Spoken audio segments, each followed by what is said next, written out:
Mary Timney was the last woman to be publicly hanged in Scotland, and she lived here by the banks of the River Ken.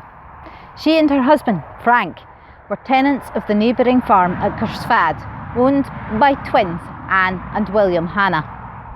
Margaret Hannah, the twins' mother, had died the previous summer, and she had been a benevolent landlady to the Timneys and their children. Anne, as it was widely reported later, did not like Mary.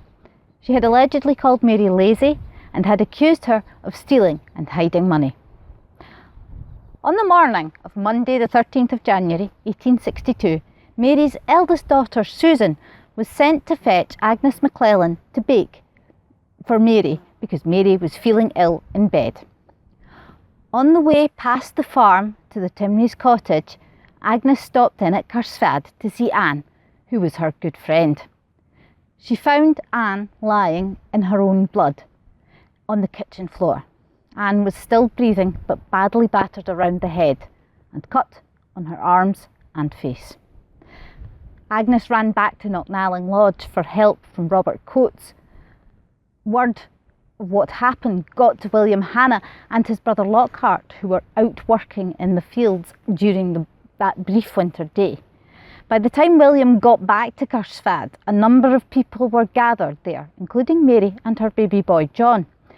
Anne had been lifted up into her bed in the kitchen by Robert Coates and Agnes.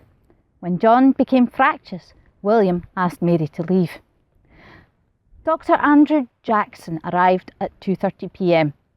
and he stayed until Anne died. He was also later involved in the post-mortem. It wasn't until about 6 p.m. that Constable John Robson arrived from New Galloway. He went next door to speak to Mary, who was in bed with her children. The constable briefly searched the cottage, but it was dark. This was perhaps why, when he found the mallet behind a bag in the kitchen area, he put it back. Anne Hannah died at 9:30 p.m. Constable Robson went immediately back to the Timneys' cottage and arrested Mary. Mary's daughters were taken to their grandmother in Dalry. Mary and baby John were taken to the police house in New Galloway, where they waited with the constable's wife for him to make the trip to Kirkcudbright to report what had happened. Constable Robson reported that on the morning of Monday the 13th of January 1862, Mary Timney had surprised Anne Hannah while she was washing clothes in an outside tub, hitting the unsuspecting woman on the back of the head from behind with a mallet. Anne had then crawled into the house and tried to defend herself while Mary picked up both a poker and a knife to continue attacking her. Leaving Anne senseless on the floor of her kitchen, Mary had then left to hide the evidence.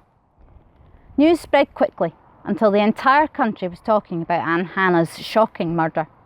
The murder of one woman by another, particularly such a brutal one, was rare enough to titillate Victorian sensibilities, even though there was no great mystery to it. Press regulation was practically non-existent, so speculation was printed as fact, and Mary's character was assassinated with impunity. Mary, though, was unaware of all this, while the courts awaited the outcome of Dr. McLagan of Edinburgh's forensic testing of her bloody dress and the murder weapons.